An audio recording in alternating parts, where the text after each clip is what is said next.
Olá, boa noite e bem-vindos ao programa Nossa Fé, Nossa Vida, transmitido semanalmente aqui no canal 49, aos domingos às 7 da noite. Este programa é repetido às terças-feiras, às 10 horas da noite, também aqui no canal 49. Bem-vindos! Eu sou o diácono João Sousa de Hanford, fazendo o programa juntamente com António Borba de Terlock. Boa noite, António. Como é que estás? Boa noite, João. Estou bem. E tu, como é que estás? Estou bem. Estava a pensar, e se alguém não pode ver o programa no domingo à noite? E se alguém não pode ver na terça às 10 horas da noite? Não pode ver o programa, mas que pena. Pois, mas pode ir à internet e colocar lá nossa fé. knxt.tv. Exatamente. Ou só pôr Nossa Fé, Nossa Gente. Nossa Fé, Nossa Vida. Nossa Fé, Nossa Vida. E imediatamente vê-se o programa. Está lá todo. É. Agora eu não sou capaz de ver os programas que faço. Que não passa a Interlock na internet? Passa a Interlock, mas eu não gosto de me ver na televisão, por isso é que não vou ver os programas que faço. Oh, Messa, não sabes o que perdes. Não, eu não sei se perco. Eu perco porque não estou-te a ver a ti, mas nós já estamos a fazer o programa. Mas hoje é um dia especial para mim, João. Oh, diz lá. Estou a celebrar hoje 66 anos. Olha, os dois. Uau, parabéns. Exato. Eles dizem em inglês Happy Birthday, muito feliz obrigado. aniversário. Isto é o dia de anos que eu mais publicidade dei.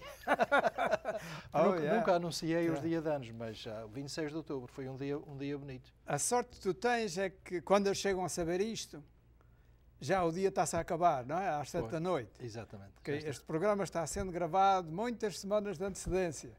Mas quando eles ouvem o António dizer isto, que hoje é o dia do seu birthday, já é depois das 7 da noite. E já celebrei, já está tudo acabado. Já bebi um copinho de vinho, não é? Já não queres falar com ninguém agora. Não, estou a falar com a família nesta altura. Muitos parabéns e muitos mais. Muito obrigado. Muito obrigado. Tu nunca tiveste tanto velho, pai. Nunca me lembro de tu ter 66 anos. É que eu costumava pensar que 60 anos, que era como nós falámos aqui há 2 domingos, dissemos que 60 anos já era uma idade muito, muito velha, não era? Mas acho que não. E tu é que estás muito novo, estás com... eu sei que és mais novo do que eu, mas tens o cabelo todo. Ano e meio. A Maria deve tomar muito bem conta de ti. Oh, sem dúvida, não haja dúvidas. É. Mas não é só isso. Eu contei-te a história, não é? Outro dia, já foi há um ano, uma senhora viu a mim e o Padre Manuel juntos e ela vai, Sr. Padre, como é que o senhor não tem cabelo e o seu irmão tem cabelo cotoqueiro? E o Padre Manuel diz, a uns Nosso Senhor dá juízo, a outros dá cabelo. Mas ela deu-te cabelo e deu-te juízo. Portanto, tu és daqueles dos poucos que têm as duas coisas, não é? Isso já é uma questão de opinião. Não. Mas esta questão de estar velho acho interessante, porque uma senhora que eu já não via há muitos anos, via em Interlock aqui há uns meses, e nós tínhamos participado no grupo juvenil juntos, mas eu já não a via há muito tempo. E ela olhou para mim e ela disse-me, tu estás muito velho. Está como uma criança, as crianças acham um gajo de 65 anos muito velho. Não, mas ela é da minha idade. Mas na verdade está bem. Mas olha, Nosso Senhor tem sido muito bom para connosco e eu não me queixo. Felizes dos que ficam velhos. Exatamente. Que os outros vão-se embora. Não é? É. Ninguém quer ficar velho, mas ninguém quer morrer novo. E Nosso Senhor anda a ver se contenta a todos e não sabe como é que há de fazer. Só então ele faz como quer. Eu acho, como tu dizias no domingo passado, que ninguém quer morrer, não é? Todos querem ir para o céu, mas ninguém quer morrer. Nós sabemos onde estamos e não sabemos para onde é que vamos, mas temos fé. Eu ia fazer, é porque temos pouca fé. Exatamente, temos fé e a nossa fé diz-nos, na verdade, que nós vamos para um lugar melhor onde estamos. Se nós pensarmos bem, não é a mesma coisa, mas se pensarmos no bebê que não quisesse nascer porque gostava muito de estar no ventre da mãe, isso nós muitas vezes somos parecidos, não é? Nós não queremos sair de onde estamos para ir para um lugar muito melhor, muito mais bonito, porque sabemos de onde estamos e estamos confortáveis. E também Deus fez isto assim, deu-nos o instinto da conservação da vida, porque senão todos queriam sair daqui para fora, todos queriam ir para o céu. Ninguém queria esperar. E Nosso Senhor, vocês vêm devagar, um de cada vez, eu é que vou chamar, não é? Mas a gente não tem pressa, e é assim mesmo. Ok. Então hoje é o 30º domingo do tempo comum, o dia 26 de outubro. Já estamos no fim do mês de outubro. Já estamos quase no fim do ano. Quase no fim do ano também. Já estamos a chegar a mais de 2 meses, não é? Novembro e dezembro. E acabou-se. E esse acabou-se. Yeah.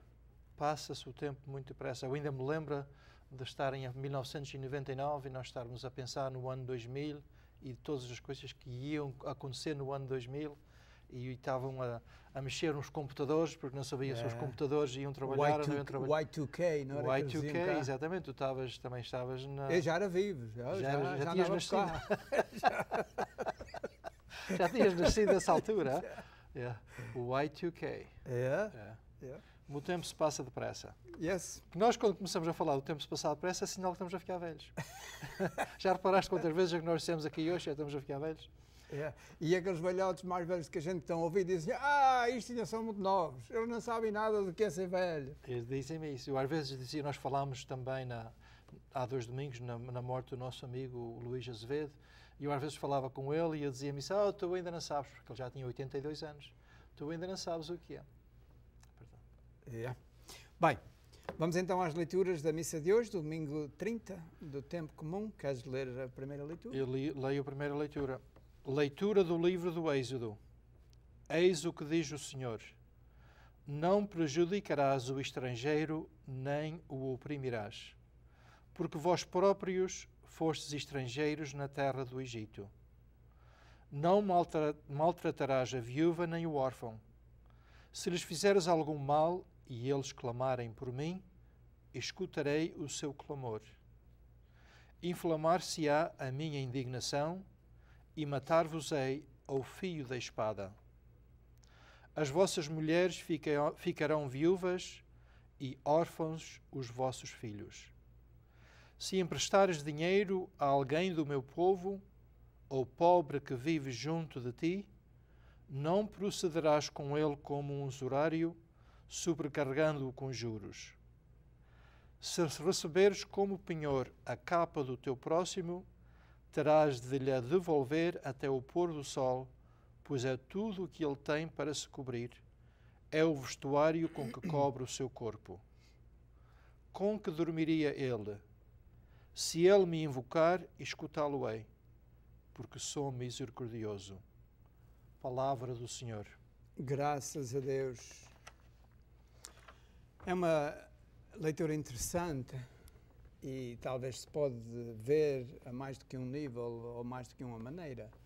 Mas uma das coisas que me vem à mente é que durante a travessia do deserto, durante aqueles 40 anos, em que Deus tirou o povo da escravidão do Egito e o trouxe para a terra prometida, Deus deu-lhes os 10 mandamentos da lei, na pessoa de Moisés, deu-lhes as tábuas da lei, com os mandamentos de Deus. E agora que eles já estão na terra prometida, parece que Deus está não sei se a palavra se a refinar, a afinar mais, a explicar melhor aqueles mandamentos, indo assim até em ponto específico de como é que se deve tratar o órfão, o pobre, a viúva, que a gente não os pode desprezar de maneira nenhuma, de que Deus é um Deus cuidadoso, cuida de todos, cuida dos fortes, cuida dos fracos, tirou o seu povo com o braço forte quando foi necessário e agora está a mostrar um carinho especial para com os mais fracos do povo. Penso que isto mostra um bocadinho o caráter de Deus que está formando e ensinando o seu povo. O que é que pensas? Bem, eu estou perfeitamente de acordo e acho que Deus diz ao seu povo: vós estivestes numa terra estrangeira, vós fostes estrangeiros, e agora que estás na vossa terra, tendes que vos lembrar de como fostes tratados para não tratardes os estrangeiros da mesma maneira que eles trataram a vocês.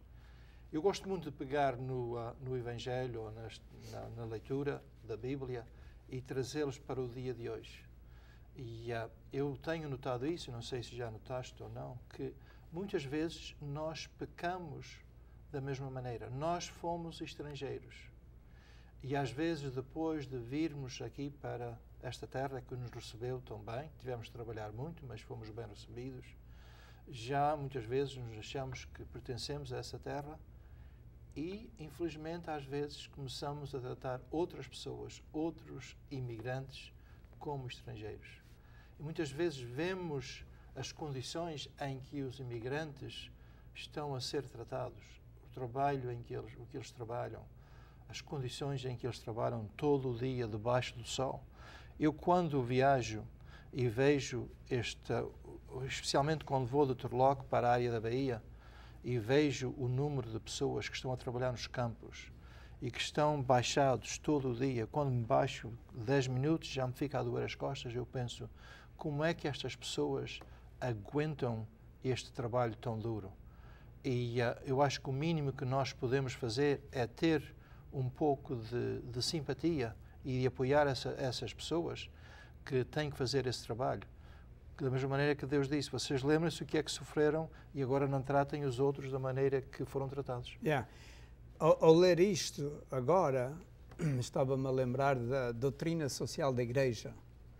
A Igreja tem uma doutrina social riquíssima.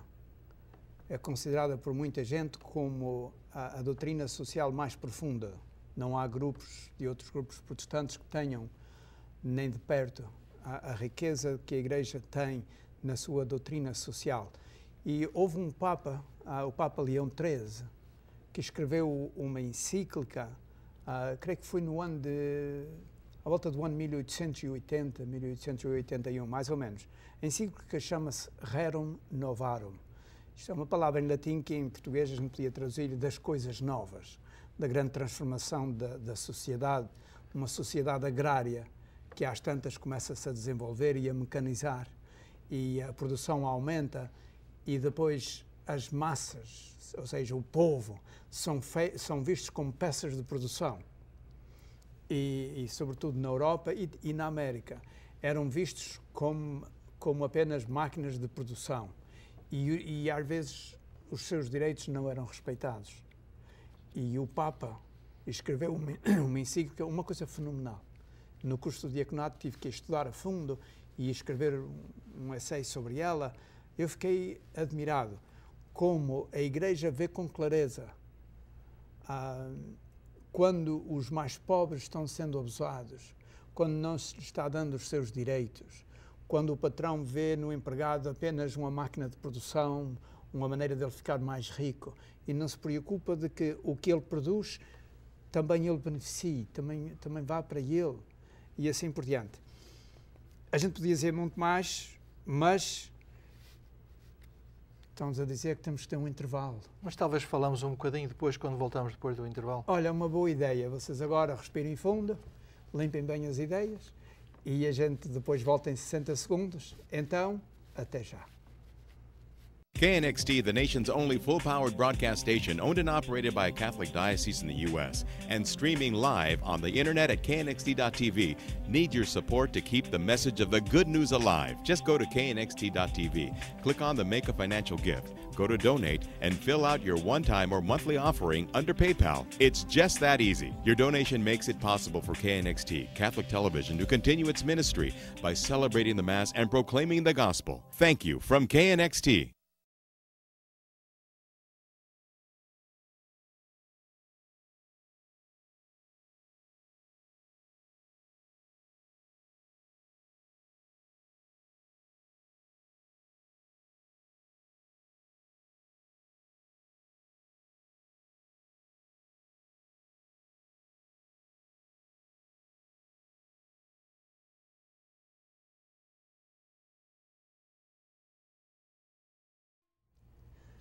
Bem-vindos de novo, caros amigos, ao programa Nossa Fé, Nossa Vida.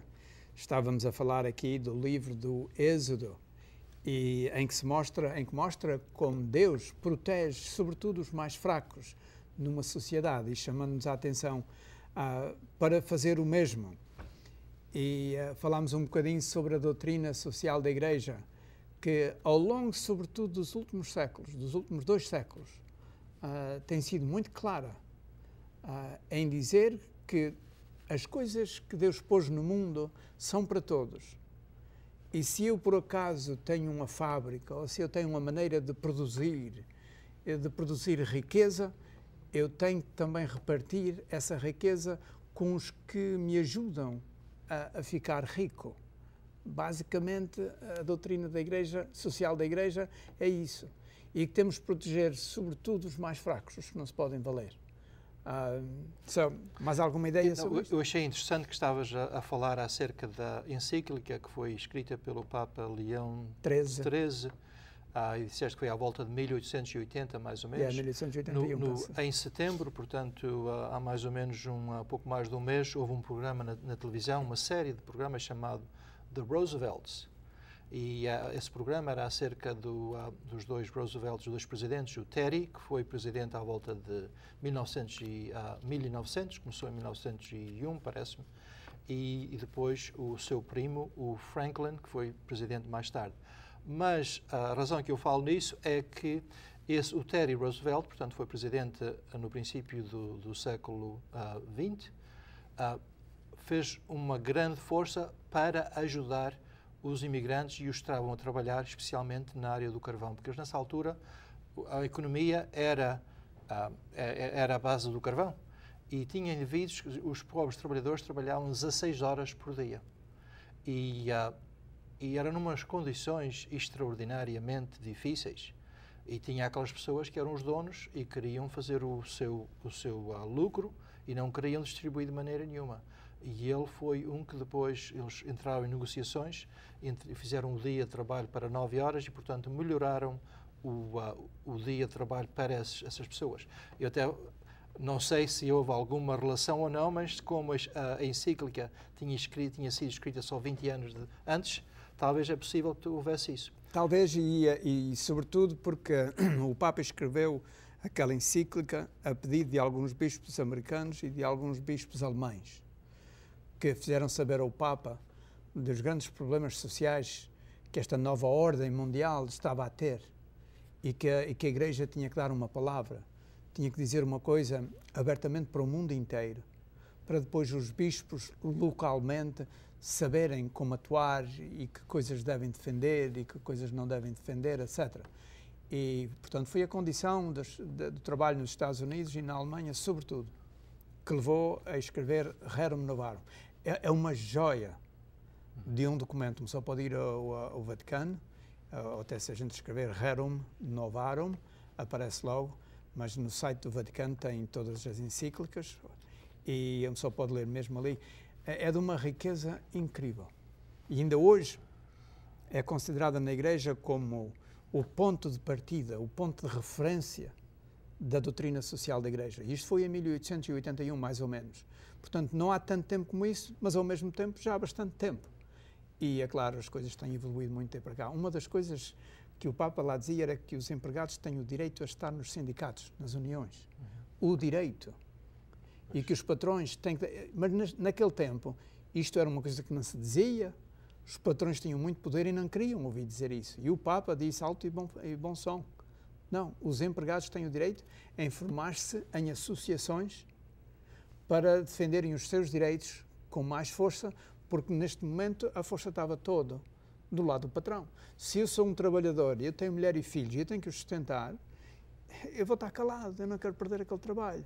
E, sobretudo, se eles me podem despedir sem causa e não são obrigados a dar-me trabalho de volta, eu tenho que ter alguma proteção, senão vou morrer à fome e a minha família.